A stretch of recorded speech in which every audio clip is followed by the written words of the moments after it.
రామాయణం అంతమయ్యాక సీతమ్మ భూమిలో లీనమైన తరువాత ఒక అద్భుతమైన ఘటన జరిగిందని పద్మపురాణము చెబుతుంది. రావణ లంక ఇంకా రహస్యంగా ఒక చోట ఉందట. దానిని ఇప్పటికీ విభీషణుడే పాలిస్తున్నాడట. అయితే ఒకసారి రాముడు ఆ యొక్క లంకా నగరాన్ని దర్శించడానికి తన సైన్యాన్ని తీసుకొని వెళ్ళాడట. మరి ఎందుకోసం వెళ్ళాడు?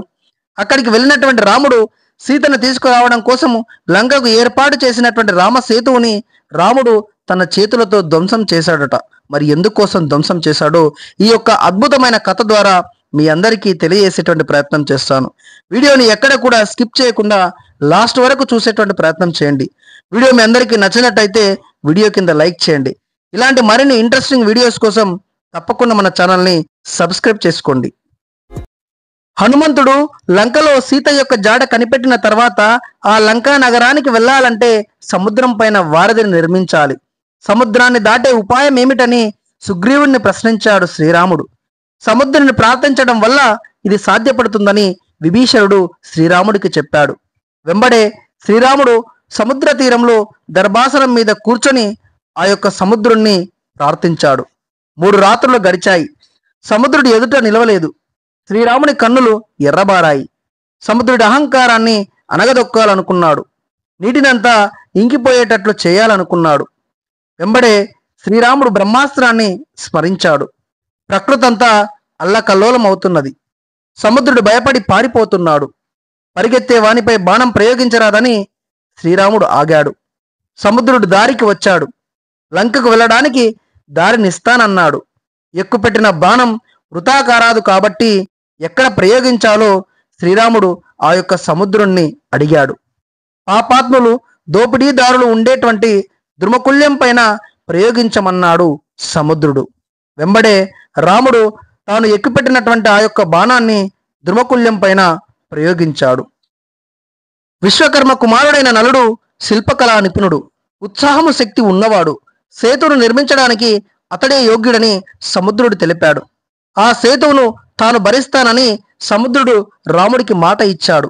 సేతువు నిర్మాణానికి వానర నాయకులకు ఆజ్ఞ ఇచ్చాడు శ్రీరాముడు. అందరూ మహారణ్యము దారి పట్టారు. పెద్ద పెద్ద చెట్లను బండరాలను మోసుకు వస్తున్నారు. సముద్రంలో పడేస్తున్నారు. వాటి దెబ్బకు సముద్రంలో నీరు ఆకాశానికి ఎగిసిపడుతున్నది. నలుడి సూచనలు అనుసరించి కొలతల ప్రకారము సేతువు నిర్మాణం జరుగుతుంది. 100 యోజనాల పొడవు 10 యోజనాల వెడల్పు గల సేతువును కట్టడం 5 రోజులలో పూర్తయింది. శ్రీరామ లక్ష్మణులు సుగ్రీవునితో కలిసి ఆ యొక్క వారధిపై ముందు నడుస్తున్నారు. సైన్యం వారిని అనుసరిస్తున్నారు. సైన్యంలో కొందరు వెనక నడుస్తున్నారు. కొందరు సేతువు మధ్య భాగంలో, మరికొందరు 2 పక్కల నడుస్తున్నారు. కొందరు సముద్రంలో దూకి ఈదుతూ వస్తుంటే మరికొందరు ఆకాశంలో ఎగిరి వస్తున్నారు. వారు చేసే కోలాహలానికి సముద్రమే మౌనం దాల్చింది. అందరూ అవతలి తీరానికి చేరుకోవటం జరిగింది. ఈ విధంగా వంతెనపై ప్రయాణించి లంకకు చేరినటువంటి ఆ యొక్క వానర సైన్యము రాముడు అక్కడ రావణాసురుని సంహరించి సీతాదేవిని తీసుకొని అయోధ్యకు వెళ్ళిన తర్వాత తిరిగి మరొకసారి రాముడు లంకకు రావటం అనేది జరుగుతుంది. రాముడు మరొకసారి లంకను ఎందుకు సందర్శించాలనుకున్నాడు? అక్కడికి వెళ్ళినటువంటి రాముడు రామసేతును ఎందుకు ధ్వంసం చేశాడో ఇప్పుడు తెలుసుకుందాము. రామాయణము పూర్తయ్యేటువంటి సమయం అంటే త్రేతాయుగం ముగిసేటువంటి సమయం లోపల సీతమ్మ భూమిలో లీనమైన కొద్ది రోజుల తరువాత ఒకరోజు రామునికి ఒక భావన కలిగింది. విభీషణుడు లంకను ఎలా పాలిస్తున్నాడు, ప్రజలు ఎలా ఉన్నారు, ఒకసారి లంకకు స్వయంగా వెళ్ళి చూసి రావాలి అని ఆలోచించాడు. వెంటనే పుష్పక విమానాన్ని పిలిచాడు. రాముడు, అతని తోటి భారతుడు, సుగ్రీవుడు ఇంకా మరికొందరు సేనానులు అందరూ కలిసి పుష్పక విమానంలో లంక వైపు ప్రయాణమయ్యారు. ఆకాశంలో సాగుతున్న పుష్పక విమానము సముద్రం మీదుగా దూసుకెళ్తుంది. దూరంగా బంగారు కోటలు కనిపిస్తున్నాయి. రాముడు వస్తున్నాడని ముందుగానే గ్రహించిన విభీషణుడు అతని ముఖంలో ఆనందము పొంగి పొర్లుతుంది. అయ్యో స్వామి, రామచంద్రుడు స్వయంగా వస్తున్నారే! వెంటనే రాముడిని రాజమహల్ ద్వారాల దగ్గరికి వచ్చి రాముడికి ఘనమైన ఆతిథ్యమిచ్చాడు. పాదాభివందనము చేసి మంత్రులతో కలిసి స్వాగతం పలికాడు. లంకా వీధులు రాముడిని చూసి ఉత్సాహముతో నిండిపోయాయి. విభీషణుడు రాముడితో కలిసి లంకా నగరమంతా చూపించాడు. అక్కడ ప్రజలు చాలా సంతోషంగా ఉన్నారని, న్యాయంగా పాలన జరుగుతుందని రాముడు గమనించాడు. అద్భుతంగా పరిపాలిస్తున్నావు విభీషణుడా అని రాముడు హర్షం వ్యక్తం చేశాడు. విభీషణుడు వినయంతో తల వంచాడు. రాముడు తిరిగి అయోధ్యకు వెళ్ళేటువంటి సమయం అయ్యింది. రాముడు తిరిగి వెళ్ళడానికి సిద్ధమయ్యాడు. ఈ సమయంలో విభీషణుడు ముందుకు వచ్చి ఇలా అన్నాడు, ప్రభు, మీరు నిర్మించిన రామసేతువు ఇంకా అలాగే ఉంది. భవిష్యత్తులో మానవులు, రాజులు అందరూ ఆ వారధి మీదుగా లంకకు రావచ్చు. ఇది మా రాజ్యానికి మంచిది కాదు స్వామి అని వినయపూర్వకంగా కోరిక పెట్టాడు. రాముడు ఒక క్షణం ఆలోచించాడు. ఈ రాజ్యము నిన్ను మాత్రమే నడపాలి విభీషణుడా, బయట వాళ్ళ ప్రవేశం వల్ల శాంతి భంగం కలగకూడదు అని విభీషణుడికి చెప్పాడు రాముడు. తన విల్లు బాణాలు తీశాడు.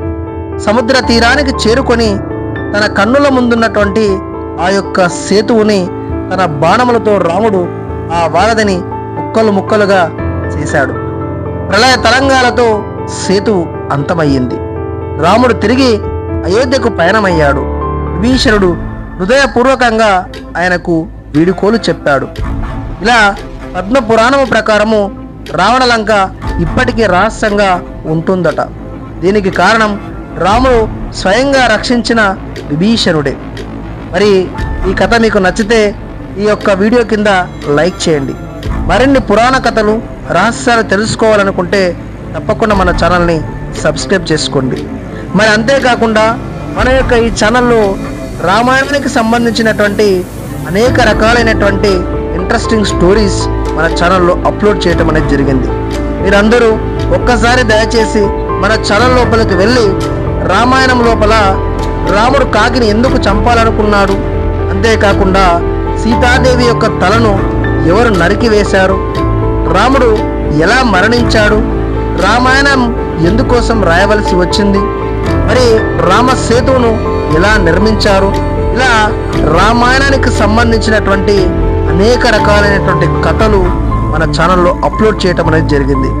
మీరందరూ కూడా మీ యొక్క కొద్ది సమయాన్ని ఈ యొక్క ఛానల్లో పెట్టి ఆ యొక్క వీడియోస్ అన్నీ చూసి మన యొక్క ఇతిహాసాలు, పురాణాల పట్ల మనకున్నటువంటి ఆ యొక్క ఆలోచన శక్తిని మీ ఇంట్లో ఉన్నటువంటి మీ పిల్లలకు కూడా పంచిపెట్టాలన్న ఉద్దేశంతో ఈ యొక్క వీడియోలు చేయటం జరిగింది.